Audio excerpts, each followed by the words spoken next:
Everybody, welcome back to Salt City Counseling. Once again, my name's Scott Carter. I'm a licensed therapist here in the beautiful state of Utah, and today, more viewer questions. Getting a lot of questions from one viewer. Uh, I'm sure you know who you are. Thank you for the engagements and the good questions. It's helpful for me to know what people need addressed or what questions they have.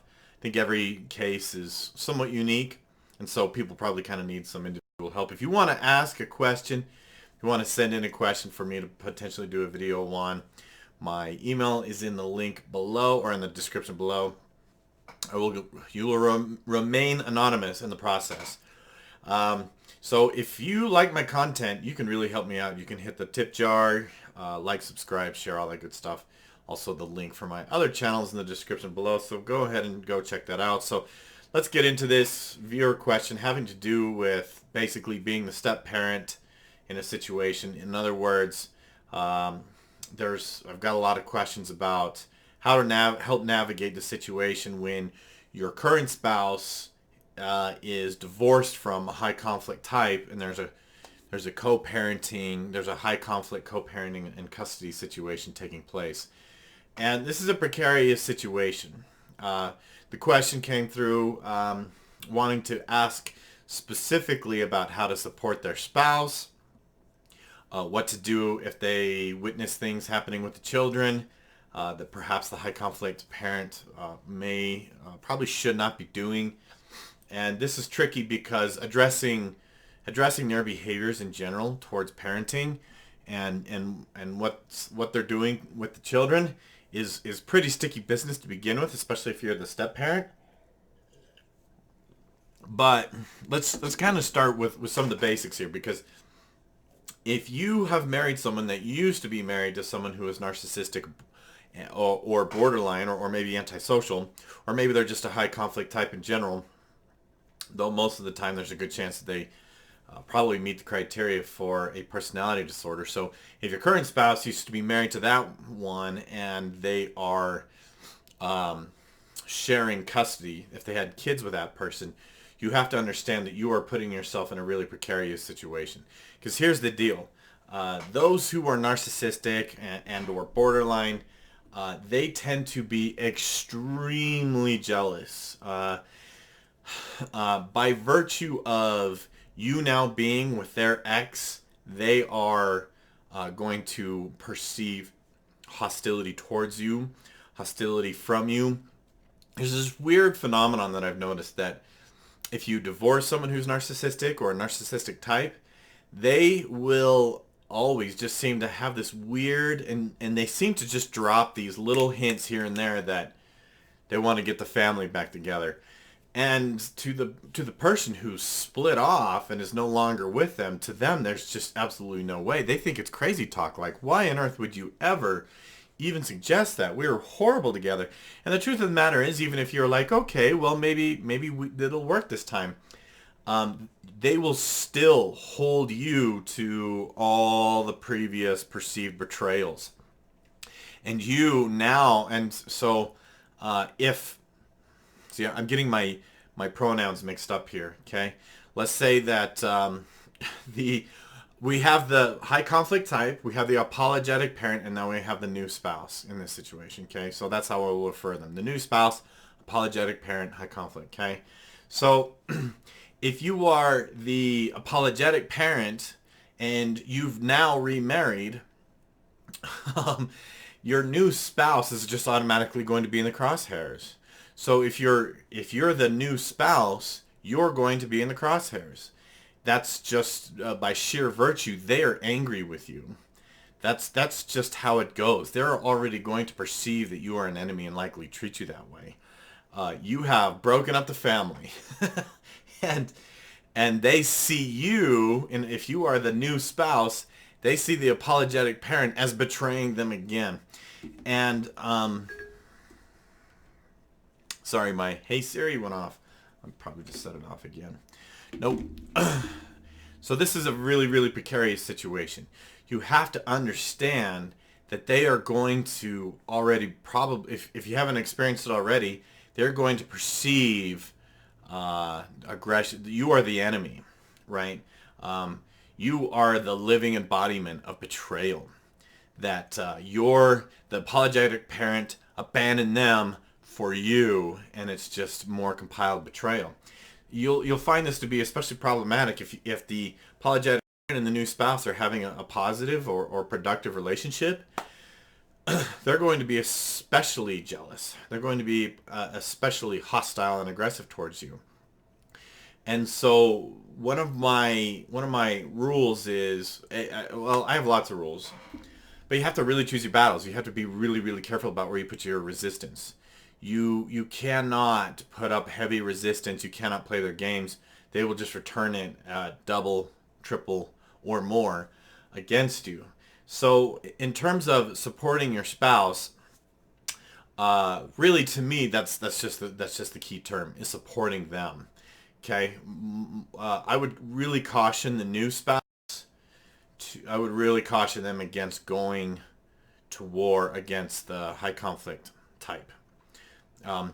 Keep this in mind too, that they will perceive you as trying to replace them as the parent. Like in a case like if the apologetic parent is the dad and the new spouse is the stepmom,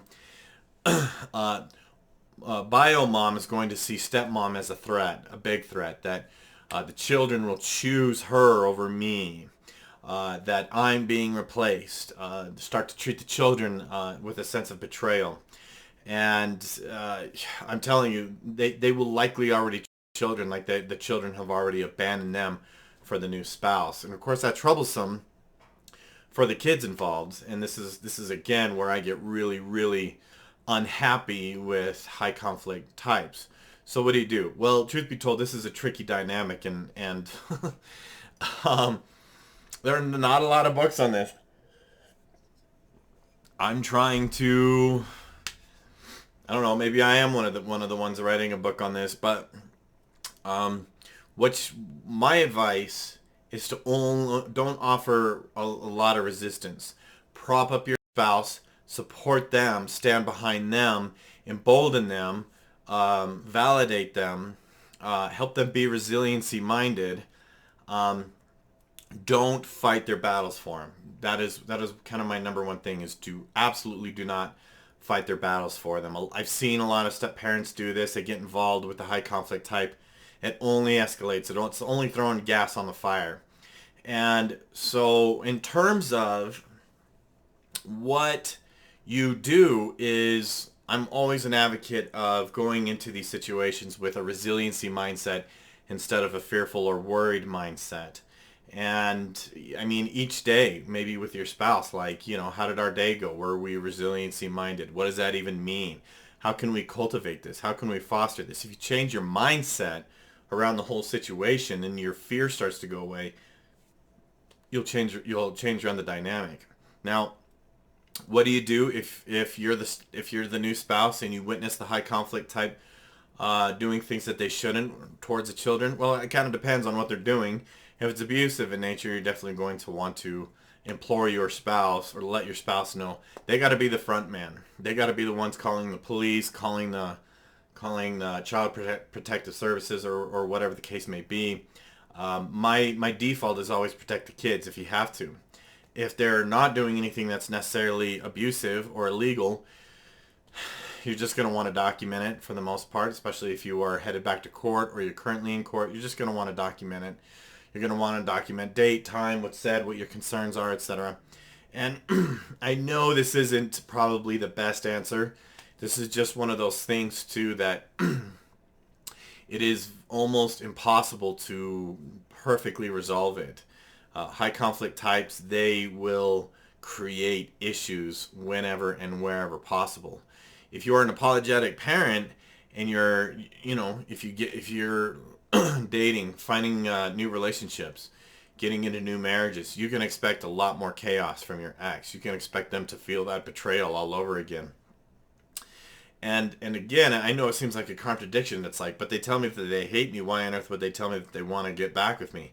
It's the nature of a personality disorder, folks. These people are fragmented. Their personality is in pieces. One fragment says one thing and another fragment says another, and then another fragment does something entirely different altogether. It's just you can't compete with crazy. You just can't do it. So don't try. Don't try to make sense of it. Talked about this in another video, but definitely don't try and take your mental framework and try to apply it to their behavior. You'll just go crazy. Okay, so I know that this is not the particularly the most helpful advice in the world, but to me, number one is I mean, just like be resiliency minded as a family, as a couple. Talk about resiliency. If there's worry and there's fear, here's another tip. If there's worry or if there's fear, if there's a problem, focus on solutions rather than giving into worry and fear. Worry and fear only create more worry and fear. The more frantic you become in these situations, the worse your decision making becomes, and you inadvertently make the situation worse. You end up throwing gas on the fire just out of the sense of frantic desperation and wanting to stop the bleeding. You actually make the situation worse. I mean, it's almost like it's the only thing worse than a burning building is a gaggle of panicky people. You must learn to stay calm and be resiliency minded. My other thing is, if you are the new spouse, here's another one of my tips. Help your current spouse not be involved or talk about or be mentally engaged in what's going on over here unless it's absolutely necessary. Change the subject. Do something else. Go somewhere else. Have an activity. Go on a date night. Build an interest together. Go have fun. And encourage them to let go. So those are some of my tips on that. Quite frankly, you got to be resiliency minded because you're going to go through the fire. I mean, there's just no bones about it. I mean, if you could rewind the clock and say, hey, don't have kids with that person, they'd look at you like, what are you talking about? I can't tell you how many times I've heard the apologetic parent say, someone warned me that they were a narcissist and I didn't know what they were talking about at the time, and man, I sure wish I would have listened. I can't tell you how many times I've heard that. It's more than I could possibly count. Okay, thanks for watching. See you next time.